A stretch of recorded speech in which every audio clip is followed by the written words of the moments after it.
تمام خواتین و حضرات، آپ کا بہت شکر گزار ہوں کہ اتنا وقت آپ نے دیا. اور جیسا کہ عبداللہ ملک صاحب بتا رہے تھے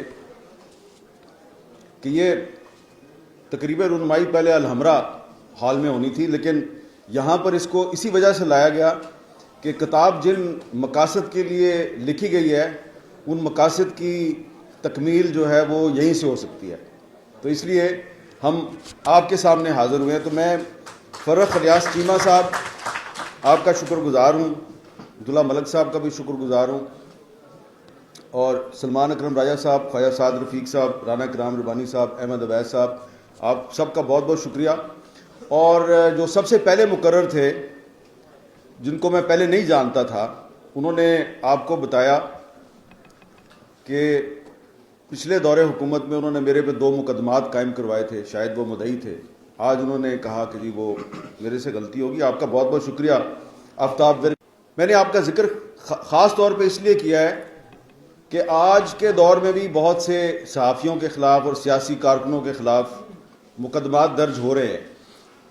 تو وہ تمام لوگ جو آج کل صحافیوں اور سیاسی کارکنوں اور جو ہیومن رائٹس ایکٹیوسٹ ہیں ان کے خلاف مقدمات درج کرواتے ہیں اپنے طور پر یا کسی کے کہنے پر، ان کو آفتاب صاحب جو ہیں ان سے سبق سیکھنا چاہیے. یہ جو آپ کا لاہور ہائی کورٹ ہے اور یہ جو کراچی شہداء ہال ہے، اس کی ایک تاریخ ہے. لیکن یہ جو آپ کی لاہور ہائی کورٹ بار ایسوسی ایشن ہے، جس کے سیکرٹری صاحب جو ہیں چیمہ صاحب نے آج یہ محفل سجائی ہے، میں ان کو اور آپ سب لوگوں کو ایک خاص طور پہ تاریخی حوالے سے خراج تحسین پیش کرنا چاہتا ہوں. اور میں آپ کو یہ ایک بتانا چاہتا ہوں ایک تاریخی بات جس کا ذکر اس کتاب میں بھی ہے، روداد ستم میں بھی ہے، اور وہ یہ ہے کہ لاہور ہائی کورٹ بار ایسوسی ایشن جو ہے اس نے صرف پاکستان بننے کے بعد جمہوریت اور آئین کی بحالی کی جنگ نہیں لڑی، بلکہ پاکستان بننے سے پہلے بھی لاہور ہائی کورٹ بار ایسوسی ایشن جو ہے اس نے انسانی حقوق کے لیے اور تحریک آزادی میں بڑا اہم کردار ادا کیا ہے. اور وہ جو لاہور ہائی کورٹ بار ایسوسی ایشن کا کردار ہے اس میں شاعر مشرق حضرت علامہ اقبال کا بھی نام آتا ہے. اب یہ بات جو ہے نا، یہ میں نے ایسے تو نہیں کر دینی نا، آپ کے سامنے کوئی ایویڈنس بھی تو پیش کرنی ہے نا، ٹھوس تاریخی حقیقت. یہ تو ویسے ہی اگر میں نے بات کر دی تو میں چلا جاؤں گا، کل کو آپ بار روم میں بیٹھ کے کہیں گے دیکھو یہ ہمیں گل کر کے چلا گیا. دیکھیں، ایک آپ کی ہماری آج کا ہندوستان اور پاکستان کی تحریک آزادی کا ایک مشترکہ ہیرو ہے بھگت سنگھ. بھگت سنگھ جس کو انگریزی سامراج نے پھانسی دی تھی. تو بھگت سنگھ جو ہے اس کے حق میں قائد اعظم محمد علی جناح نے بھی آواز اٹھائی تھی، اور بھگت سنگھ کا جس ایک خصوصی اسپیشل ٹریبیونل جو ان کے خلاف کیس چلا رہا تھا، اس ٹریبیونل کی جو لیگل حیثیت تھی کہ کیا وہ آئین کے یا قانون کے مطابق ہے یا نہیں، تو اس ٹریبیونل کی جو لیگل پوزیشن ہے اس کو ڈٹرمن کرنے کے لیے لاہور ہائی کورٹ بار ایسوسی ایشن نے اپنے سینئر وکلا کی ایک کمیٹی بنائی. اس کمیٹی کی جو رپورٹ ہے وہ 19 جون 1930 کو سبمٹ کی گئی.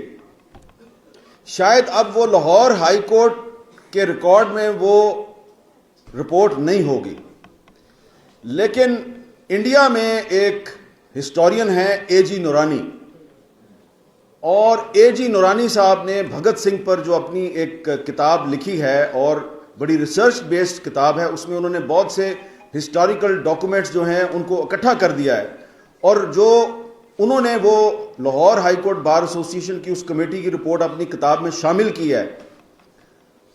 وہ ہائی کورٹ بار ایسوسی ایشن کی رپورٹ جو ہے وہ یہ کہتی ہے کہ بھگت سنگھ کا جس قانون کے تحت ٹرائل ہو رہا ہے یہ قانون غلط ہے، بھگت سنگھ کا ٹرائل غلط ہے اور اس کو کسی قسم کی کوئی سزا نہیں دی جانی چاہیے.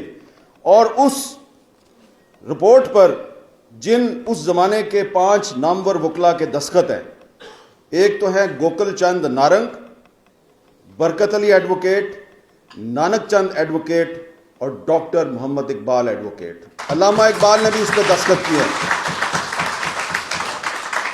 اب کتاب اگر پاکستان میں چھپی ہوتی تو بہت سے لوگوں نے کہنا تھا جی یہ تو کوئی پروپیگنڈا مٹیریل ہے. کتاب بھی انڈیا میں شائع ہوئی ہے اور اس رپورٹ کا تھوڑا سا انہوں نے عکس بھی شامل کیا ہے. تو یہ میں نے آپ کو ہسٹوریکل بات اس لیے بتائی ہے کہ یہ وہ فورم ہے, لاہور ہائی کورٹ بار ایسوسی ایشن کا وہ فورم ہے جس کے ساتھ علامہ اقبال منسلک رہے, اور انہوں نے اس دور میں انگریزی سامراج کے خلاف آواز اٹھانے والے بھگت سنگھ کے حق میں انہوں نے ایک رپورٹ لکھی.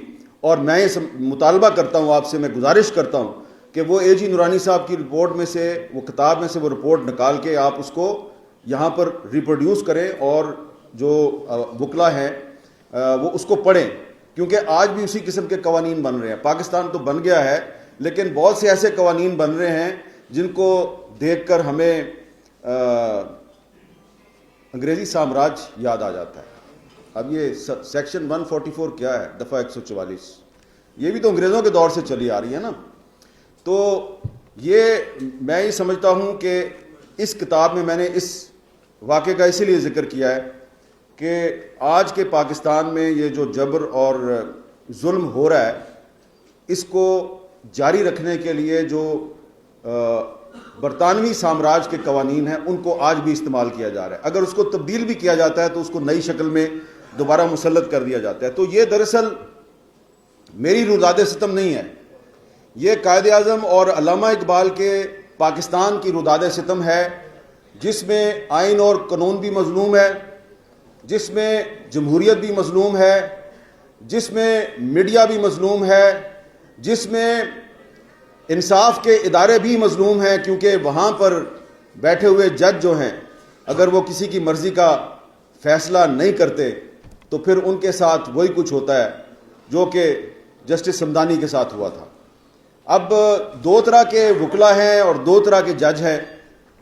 ایک جج وہ ہوتا ہے جس کا بیٹا جو ہے وہ لیٹ نائٹ اپنی گاڑی کے نیچے دو بچیوں کو کچل دیتا ہے, ان کو قتل کر دیتا ہے اور اس جج کے خلاف کوئی کارروائی نہیں ہوتی.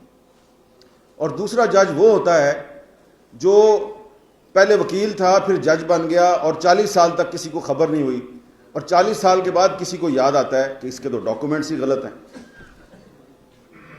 اب یہ وہی بات ہے کہ وہ ایک جنرل فیض حمید تھے, تو انہوں نے میجر جنرل کی حیثیت میں ایک ہاؤسنگ سکیم کے مالک کو لوٹا. اس کے بعد ان کی ترقی ہوتی گئی, وہ D G I S I بھی بن گئے, وہ کور کمانڈر بھی بن گئے, پھر وہ ریٹائر ہو گئے. یعنی کہ ان کو پروموٹ کیا جا رہا تھا, ڈیموٹ نہیں کیا جا رہا تھا. اب آ کے ہمیں پتہ چلا یہ بہت کرپٹ آدمی تھا. تو یہی واقعہ جو ہے یہ ایک جج صاحب پہ بھی صادق آتا ہے. ان میں اور فیض حمید میں کوئی مطابقت نہیں ہے, لیکن یہ ہمارا سسٹم ہے کہ یہاں پر آدمی جب اقتدار میں ہوتا ہے, اپنی کرسی پہ بیٹھا ہوتا ہے تو اس کو کوئی نہیں پوچھتا, لیکن جب وہ تھوڑا سا کمزور ہوتا ہے تو پھر اس کے خلاف کارروائی ہو جاتی ہے. تو یہ کتاب جو ہے اس میں سارے مضامین, سارے کالم جو ہیں وہ مطبوعہ نہیں ہیں, اس میں کچھ غیر مطبوعہ مضامین بھی شامل ہیں, اور میں وہ غیر مطبوعہ تحریریں اس کتاب میں شامل کرنے پر کتاب کے پبلشر محمد فہد صاحب کا شکر گزار ہوں, کیونکہ اب جب یہ کتاب پھیلے گی, اس کو اور مزید لوگ پڑھیں گے, تو محمد فہد صاحب یہ نہ سمجھیں کہ بڑی رونمائی ہو گئی اور پذیرائی ہو گئی, کچھ اور بھی ہو سکتا ہے. کیونکہ ہم نے تو سلمان اکرم راجہ صاحب نے آپ کو بتایا کہ ایک جج کے انکار کی کہانی, اس میں ہم نے ایک صرف جج کے انکار کی کہانی نہیں لکھی, بہت سے صحافیوں کے انکار کی کہانی بھی لکھی ہے. اور یہ جو ارشد انصاری صاحب بیٹھے ہیں نا یہاں پہ, لاہور پریس کلب کے پریزیڈنٹ, انہوں نے نہیں بتایا, ابھی کچھ ہفتے پہلے ان کے خلاف بھی ایک مقدمہ درج ہوا. ٹھیک ہے جی, ادھر یہ شاکر روان صاحب ہیں, یہ سامنے بیٹھے ہوئے ہیں, یہ کہہ رہے ہیں جی یہ عادی مجرم ہیں, لیکن بے انتہا مقدمے درج ہو, تو ان پر بے انتہا مقدمے ہیں, لیکن جو لیٹسٹ مقدمہ ان پر درج ہوا ہے وہ غداری کا مقدمہ ہے. تو غداری کے مقدمے جو پہلے درج ہوتے رہے اور جو آج درج ہوتے رہے ہیں، ہم ان کو پہلے بھی غلط کہتے تھے، ہم ان کو آج بھی غلط کہتے ہیں. پھر جی اس میں ہم نے وکلا جو ہیں، بہت سے وکلا کا بھی ذکر کیا اپنی کتاب میں، جنہوں نے اپنی جرأت اور بہادری سے بہت سے مشکل فیصلے جو ہیں وہ عدالتوں سے حاصل کیے. اور اس میں ایک بدتمیز لڑکی کا بھی ذکر ہے، اور وہ بدتمیز لڑکی کون ہے؟ وہ ہے ایمان مزاری. تو یہ جو کتاب ہے یہ ان تمام بدتمیز لوگوں کے خیالات کی ترجمانی کرتی ہے جو پاکستان میں آئین اور قانون کی بالادستی چاہتے ہیں. اور میں نے ایک جگہ پہ گستاخی کی ہے، آپ میں سے بہت سے لوگ میرے سے شاید اتفاق نہ کریں، لیکن جیسا کہ یہاں پہ کہا گیا کہ صرف عقل اور فہم کی بات نہیں کرنی چاہیے، کبھی کبھی جنون جو ہے وہ بھی غالب آ جاتا ہے. یہ احمد اویس صاحب کہہ رہے تھے. تو میں نے بہت بدتمیزی کا مظاہرہ کرتے ہوئے قاضی فائز عیسیٰ صاحب جو پہلے کبھی میرے ہیرو تھے، جب ان کا اصل کردار سامنے آیا تو میں نے لکھا یہ تو جسٹس منیر سے بھی گیا گزرا آدمی ہے، کیونکہ انہوں نے جو کردار ادا کیا وہ میرے خیال سے وہ کردار نہیں تھا جو کہ جسٹس کے ایم سمدانی کا یا جسٹس دوراب پٹیل کا یا جسٹس رانا بھگوان داس کا تھا. تو میں بہت لمبی بات کر سکتا ہوں، لیکن سلمان اکرم رائا صاحب نے اشارہ کیا کہ ہو سکتا ہے ان کو یہ کہا جائے کہ بھئی یہ آدمی تو ہمارے خلاف بھی لکھتا ہے. آپ کے خلاف میں لکھتا تھا جب آپ کی حکومت تھی، جب ہمارے ایک ہیومن رائٹس ایکٹیوسٹ تھے ادریس خٹک صاحب، ان کو گرفتار کر کے تو فوجی عدالت میں ان کا مقدمہ چلایا گیا. تو میں نے کہا کہ یہ غلط ہو رہا ہے. تو جو اس دور میں، پچھلے دور میں فوجی عدالتوں میں جو مقدمے چلتے تھے وہ بھی غلط تھے، اور جو آج سیولینز کو فوجی عدالتوں میں ٹرائل ان کا کیا جاتا ہے وہ بھی غلط ہے.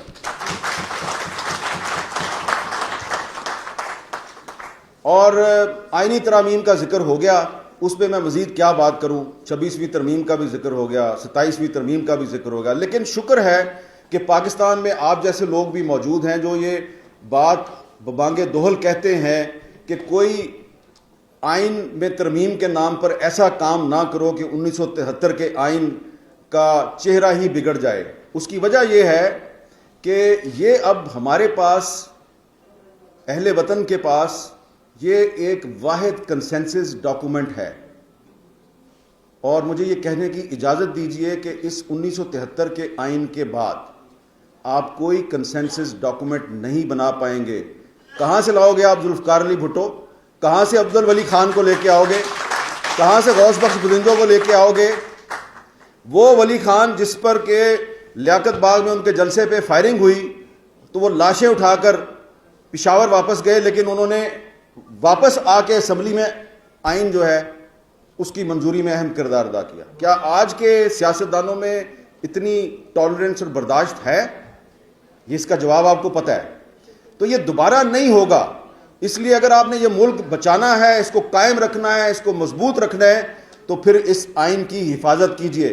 اپنے ہاتھوں سے اگر آپ اس آئین کا حلیہ بگاڑ رہے ہیں تو اس کا مطلب ہے کہ آپ پاکستان کے ساتھ دشمنی کر رہے ہیں. خدا را یہ جو دشمنی کا رویہ ہے آئین کے ساتھ، اس کو بند کریں.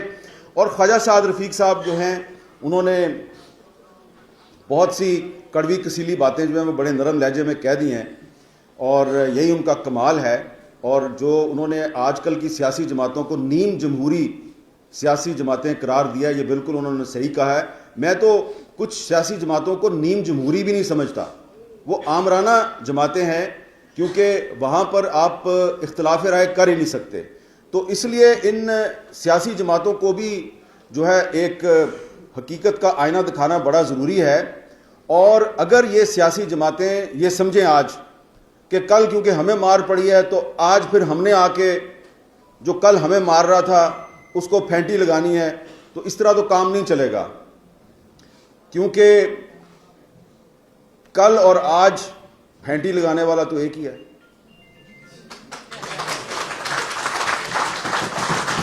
اب میں یہ بھی نہیں کہہ رہا کہ جو آپ کو پھینٹی لگاتا ہے, آپ کو ذلیل و خوار کرتا ہے, آپ پر بغاوت کے مقدمے بناتا ہے, آپ کو غدار قرار دیتا ہے, آپ اس کا گریبان پکڑ لیں, کیونکہ ہم تو ہمیشہ ایک پرامن سیاسی جدوجہد کے قائل ہیں, کیونکہ ہم قائد اعظم کے ماننے والے ہیں. انہوں نے ایک پرامن سیاسی جدوجہد سے یہ ملک بنایا, تو ہم بھی ہمیشہ یہی کہتے ہیں کہ آپ ایک پرامن سیاسی جدوجہد کریں.